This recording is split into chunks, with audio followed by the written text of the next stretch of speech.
સુરતમાં સતત વધી રહેલા તાપમાન અને કાળઝાળ ગરમીને જોતા સુરત પોલીસે વાહન ચાલકોની સુવિધા માટે પ્રશંસનીય કામગીરી કરી।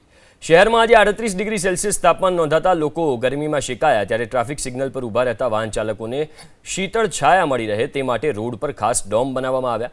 આ ઉપરાંત બપોરના સમયે પડતી અસહ્ય ગરમીને ધ્યાને રાખીને સુરત પોલીસે બપોરે 1 થી 4 વાગ્યા સુધી ટ્રાફિક સિગ્નલો બંધ રાખવાનો મહત્વનો નિર્ણય કર્યો, જેથી નાગરિકોને ધોમધકતા તાપમાં ઊભા ન રહેવું પડે।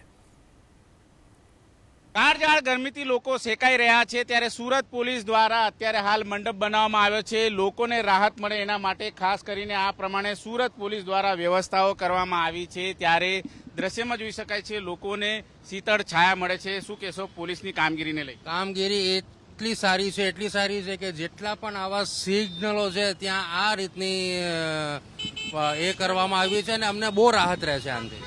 ખૂબ જ રાહત મળે છે। અત્યારે હાલ તસવીરો જોઈ શકો છો, જે રીતે અત્યારે સુરત પોલીસ દ્વારા કામગીરી કરવામાં આવી છે, જે પ્રમાણે માહિતી મળી રહી છે તે મુજબ આગામી દિવસોમાં ભારેથી અતિ ભારે તડકો છે એ પડનાર છે, ત્યારે તેને લઈને લોકોને સાવધ રહેવા માટેની અપીલ છે એ અત્યારે હાલ ડોક્ટરો દ્વારા કરવામાં આવી છે। અને જે પ્રમાણે તાપમાનની જો વાત કરીએ તો 38 ડિગ્રી સેલ્સિયસ તાપમાન છે અત્યારે હાલ સુરત શહેરમાં જોવા મળી રહ્યું છે।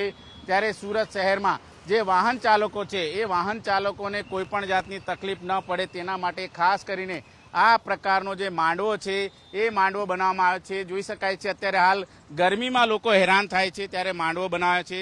શું કહેશો પોલીસની કામગીરીને લઈને? કેટલી અત્યારે હાલ છાંયડો મળે છે? ઘણો સારો છાંયડો મળે છે લોકોને આ ગરમીમાં, પણ જે આ કરવાથી લોકોને ઘણી બધી રાહત છે, સારું છે। બિલકુલ ઘણી બધી રાહત છે અત્યારે હાલ। કાકા શું કહેશો તમે? छायड़ो मड़ी रहे हो तड़का में? कहाँ मिलता, कुछ नहीं मिलता है। छाया तो यहाँ हर जगह थोड़ी छाया मिलता है, आदमी मर रहा है धूप से। कितनी गर्मी है?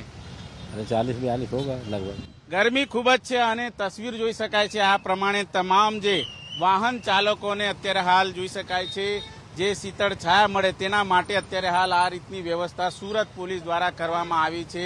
જો કે જે રીતે ગરમી પડી રહી છે, ભારે તાપ છે, ત્યારે સુરત પોલીસ દ્વારા જે સિગ્નલ હોય છે એ સિગ્નલમાં પણ છૂટછાટ આપવામાં આવી છે। બપોરે 1 વાગ્યાથી લઈને 4 વાગ્યા સુધી સિગ્નલ છે એ બંધ કરવામાં આવે છે, જેનાથી કોઈ પણ જાતે ગરમી છે, લૂ છે ન લાગી શકે એના માટે પણ ખાસ વ્યવસ્થા છે એ કરવામાં આવી છે। ત્યારે આ પ્રમાણે જોઈ શકાય છે તમામ વાહન ચાલકોને રાહત મળે તેના માટે સુરત પોલીસ દ્વારા પણ વ્યવસ્થાઓ છે એ કરવામાં આવી છે। અને આ રીતે તમામ જે વાહન ચાલકો હોય છે તેમને ક્યાંક ને ક્યાંક રાહત મળતી જોવા મળી રહી છે। કેમેરામેન રાકેશ પાનવાલા સાથે ધનરાજ બાગલે, એબીપી અસ્મિતા, સુરત।